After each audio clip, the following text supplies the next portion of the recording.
Guys இன்னைக்கு காலைல 5 மணிக்கு எந்திரிச்சு படிக்க ஸ்டார்ட் பண்ணியாச்சு. இன்னைக்கு காலைல 4 மணிக்கு தான் வந்து எந்திரிக்கிறதா பிளானு. பட் 4 மணிக்கு எந்திரிச்சு ஒரு 5 மினிட்ஸ் தூங்கலாம் அப்படின்னு சொல்லிட்டு திரும்பவும் படுத்ததுனால 5 மணி ஆயிடுச்சு. ஸோ நிறைய பேருக்கு இந்த மாதிரி எக்ஸ்பீரியன்ஸ் இருந்திருக்கும். பட் நான் நிறைய நாள் அந்த எக்ஸ்பீரியன்ஸில் என்ன பண்ணுவோன்னா, 4 மணிக்கு எந்திரிக்க முடியல, 5 மணி ஆயிடுச்சுன்னா நம்ம இன்றைக்கி 4 மணிக்கு தான் எந்திரிக்கணும்னு நினச்சோம். ஸோ 5 ஆயிடுச்சு, பரவாயில்ல இன்னும் கொஞ்சம் நேரம் தூங்கலாம், நாளைக்கு பார்த்துக்கலாம் அப்படின்னு சொல்லிட்டு நிறைய நாளாக ஸ்கிப் பண்ணியிருக்கேன். பட் அப்படி பண்ணாமல் இன்றைக்கி 4 மணிக்கு உங்கள் ஸ்கெடியூலாக இருந்தாலும் நீங்கள் பரவாயில்ல தூங்கிட்டீங்கனாலும் 5 மணிக்கு எந்திரிச்சாலும் பரவாயில்ல, அந்த அன்னைக்கான பாதி ஷெடியூலாவது கம்ப்ளீட் பண்ணுங்கள். அப்போ தான் நெக்ஸ்ட் டே வந்து உங்களை வெளிப்படைய செய்யும். ஸோ இன்றைக்கி கொஞ்சம் நேரம் படிச்சுட்டு அப்புறம் வந்து சைக்கிளிங் போக ஆரம்பிச்சிட்டேன். ஒரு 20 கிலோமீட்டர் சைக்கிளிங் பண்ணேன் இன்றைக்கி. ஸோ நல்ல ஒரு கூலிங்கான ஒரு வெதர்.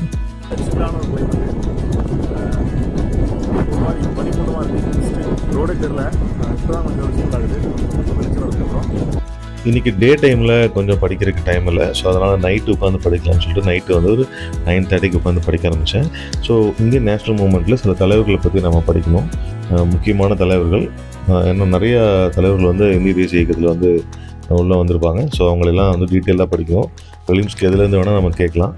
சிலபஸ்லேயே அந்த தலைவர்களோட டாபிக் எல்லாமே நமக்கு குறிப்பிட்டிருக்காங்க. ஹே காய்ஸ், எல்லோரும் எப்படி இருக்கீங்க? எல்லோரும் படிச்சுருக்கீங்களா? டிஎன்பிஎஸ்சி எக்ஸாமினேஷன்ஸ்க்கு படிச்சுருக்கவங்களுக்கு இந்த என்னோட வீடியோஸ் வந்து கொஞ்சமாவது ஒரு 10% மோட்டிவேட்டாக இருக்கும் நான் நம்புகிறேன். ஸோ கைஸ், நம்ம இந்திய தேசிய இயக்கத்தில் நிறைய தலைவர்களை பற்றி படிக்க வேண்டியது இருக்கும். ப்ரிலிமினரியும் சரி, மெயின்ஸ்லையும் சரி. ஸோ ப்ரிலிமினரியில் வந்து மெயின்ஸ்லையும் 2 சிலபஸ்லையுமே ஓப்பனாக சில தலைவர்களுடைய பெயர்கள் குறிப்பிட்டிருப்பாங்க.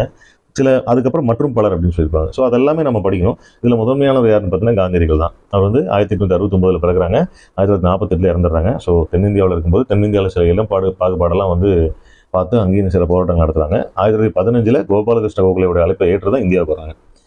அவங்க வந்தது முதல்ல வந்து காந்தியடிகள் நடத்தக்கூடிய முதல் போராட்டம் வந்து சாம்பிரான் சத்தியாகிரகம். அதாவது இண்டிகோ விவசாயிகளுக்காக ஆதரவாக போராடுறாங்க. ஸோ அடுத்தது 1918 அகமதாபாத் ஜவுளி மில் தொழிற்சாலை தொழிலாளர்களுக்காக போராடுறாங்க. ஸோ அவர் கூட இருந்து இணைந்து போராடினவர் வந்து மொரார்ஜி தேசாய்.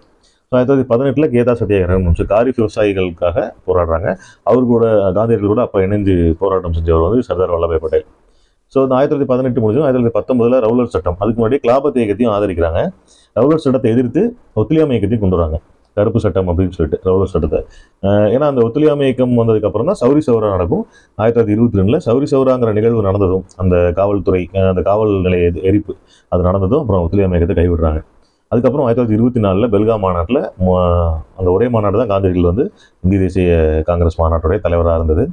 அப்புறம் 1930 மார்ச் 12 தண்டி யாத்திரை, தண்டி டு சபர்மதி வரைக்கும், சபர்மதி டு தண்டி வரைக்கும் தண்டி யாத்திரை உப்பு சத்தியாகிரகம் பண்ணுறாங்க. அது 78 பேர் கலந்து கொண்டாங்க அப்படின்னு நம்ம படிச்சிருப்போம். அடுத்தது 1931 காந்தி இர்வின் ஒப்பந்தம் நடக்கும். அப்புறம் 2ஆம் வட்டமேசா மாநாட்டிலையும் கலந்து கொள்வாங்க. அப்புறம் 1932 ராம்சே மெக்டொனால்டு வந்து வகுப்புவாத பிரிவினை வந்து அறிமுகப்படுத்தியிருப்பார். அதுக்கு எதிராக வந்து உண்ணாவிரதம் இருந்தாங்க. அப்புறம் அம்பேத்கரும் காந்தியடிகளும் வந்து ஒரு அக்ரிமெண்ட் போட்டிருப்பாங்க இது சம்பந்தமாக. அது வந்து பூனா ஒப்பந்தம் அப்படின்னு சொல்லுவோம். ஸோ அதுக்கப்புறம் வந்து தனிநபர் சத்தியாகிரகம் 1940 தனிநபர் சத்தியாகிரகத்துக்கு அழைப்பு விடுச்சிருப்பாங்க. அதில் வந்து வினோபா பாவே அவங்க வந்து முதல் தனிநபர் சத்தியாகிரகியாக தேர்ந்தெடுக்கப்பட்டிருப்பாங்க. அதுக்கப்புறம் 1948 ஜனவரி 30 அந்த நாதராம் கோட்சே அவர்களால் சுட்டுக் கொல்லப்பட்டிருப்பாங்க. காந்தியடிகள் வந்து அவருடைய முக்கியமான இதழ்கள்லாம் பார்த்தீங்கன்னா Navjivan, Harijan, young India, Indian opinion. So அதுக்கப்புறம் அவருக்கு சில புத்தகங்கள் வந்து தாக்கத்தை ஏற்படுத்தியிருக்கோம். கடவுளின் அரசாங்கம் முன்னில் உள்ளது அப்படின்னு டால்ஸ்டாய் புக்கு. அப்புறம் அண்டு திஸ் லாஸ்ட் அப்படின்னு சொல்லிட்டு ஒரு புக்கு ஜான் ரஸ்கினோட சட்டமறுப்புங்கிற புக்கு தாரோ எழுதினது. அப்புறம் காந்தியடிகள் வந்து ஒரு சில புக்கு எழுதியிருக்காரு. அது வந்து ஹிந்து ஸ்வராஜ் அப்படின்னு ஒரு புக்கு 1909 எழுதினது. அதுக்கப்புறம் மை எக்ஸ்பெரிமெண்ட் வித் ட்ரூத், சத்திய சோதனை அப்படின்னு சொல்லி எழுதியிருப்பாரு, ஆட்டோபயோகிராஃபி. காந்தி வந்து மகாத்மா அப்படின்னு சொல்லி அழைச்சவர் வந்து ரவீந்திரநாத் தாகூர். காந்தி தேசத்தந்தைன்னு அழைச்சவர் வந்து சுபாஷ் சந்திர போஸ். காந்தி வந்து அரை நிர்வாண துறவி அப்படின்னு சொல்லி அழைச்சவர் யாருன்னா வின்ஸ்டன் சர்ச்சில். ஸோ காந்தி வந்து ரவீந்திரநாத் தாகூர் எப்படி கூப்பிட்டுருப்பாருன்னா குருதேவ் அப்படின்னு கூப்பிடுவாராம். காந்தி வந்து நேருவை அவர் எப்படி கூப்பிடுவாருன்னா அதனுடைய வாரிசு அப்படின்னு சொன்னாராம் நேருவை. ஸோ நமக்கு அக்டோபர் 2 காந்தி ஜெயந்தி அது தெரியும். ஜனவரி 30 வந்து தியாகிகள் தினம். ஜனவரி 9 வந்து காந்தி வந்து 1915 அங்கிருந்து தென்னாப்பிரிக்காவில் வந்து நம்ம இந்தியாவுக்கு வந்த தினம். அதனால் வந்து வெளிநாடு வாழ் இந்தியர் தினம் அப்படின்னு சொல்லி தினத்தை வந்து நம்ம வந்து அனுசரிக்கிறோம். அதில் வந்து ஜனவரி, அதாவது 2003 முதல் அந்த தினத்தை வந்து வெளிநாடு வாழ் இந்திய தினமாக நம்ம கொண்டாடுறோம்.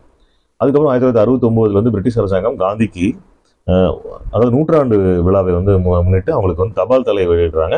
அப்புறம் 2007 ஐநா சபை வந்து காந்தி பிறந்த நாளை வந்து சர்வதேச அகிம்சை தினமாக அறிவிக்கிறாங்க. ஸோ இதெல்லாம் காந்தியை பற்றி படிக்கிற ஒரு முக்கியமான சீக்வன்ஸ். ஏன்னா அவருடைய சகாப்தம், காந்திய சகாப்தம் அப்படிங்கிறது 1917 1947 வரைக்கும், அதான் காந்திய சகாப்தம் அப்படின்னு சொல்லுவோம். ஸோ அதுக்குள்ளே இந்த சீக்வன்ஸ்லாம் வந்துடும். இது வந்து ஒரு ஃபிலிம் பைட்ஸ் அப்படின்னு வச்சுக்கலாம். மெயின்ஸுக்குன்னு படிக்கும்போது நம்ம தண்டி யாத்திரைனா 1930 மார்ச் 12 தொடங்குச்சு அப்படின்னு ஜஸ்ட் அது மட்டும் படித்தோம். பட் தண்டி யாத்திரைனா என்ன, எங்கேருந்து எங்கே வரைக்கும் போனாங்க, எத்தனை பேர் கலந்துருந்தாங்க, அதனுடைய இம்பாக்ட் என்ன, ஸோ அந்த மாதிரி டீட்டெயிலாக ஒரு 10 பாயிண்ட் எழுதணும். ஸோ அதுதான் வந்து மெயின்ஸ்க்கான ஆன்சர் ரைட்டிங் அப்படின்னு சொல்லுவோம். அதனால் அந்த டாப்பிக் டீகோட் பண்ணி எழுதிக்கலாம். இப்போ சௌரி சௌரா நிகழ்வுனா அது என்ன நடந்துச்சு, ஒரு டாபிக் டீகோடு, அது ஒரு 10 பாயிண்ட். அந்த மாதிரி நம்ம மெயின்ஸுக்கு படிக்கும்போது ஒரு 10 பாயிண்ட் ஞாபகம் வச்சு டீகோட் பண்ணி எழுதிட்டோம், இல்லை டீகோட் பண்ணி ஞாபகம் வச்சோம்னா நமக்கு ஈஸியாக இருக்கும் எழுதுறதுக்கு. ஏன்னா ஒரே பாயிண்டோட எடுத்த முடியாதுல்ல. ஸோ கைஸ், இந்த வீடியோ உங்களுக்கு யூஸ்ஃபுல்லாக இருக்கும்னு நினைக்கிறேன். நான் நிறைய தலைவர்களை பற்றி நான் படிக்கும்போது அந்த சீக்வன்ஸ் சின்ன ஒரு 10 பாயிண்ட்ஸ் முக்கியமான பாயிண்ட்ஸ் பார்க்கலாம். ஸோ தேங்க்யூ ஃபார் வாட்சிங் திஸ் வீடியோ. தேங்க்யூ. பாய்.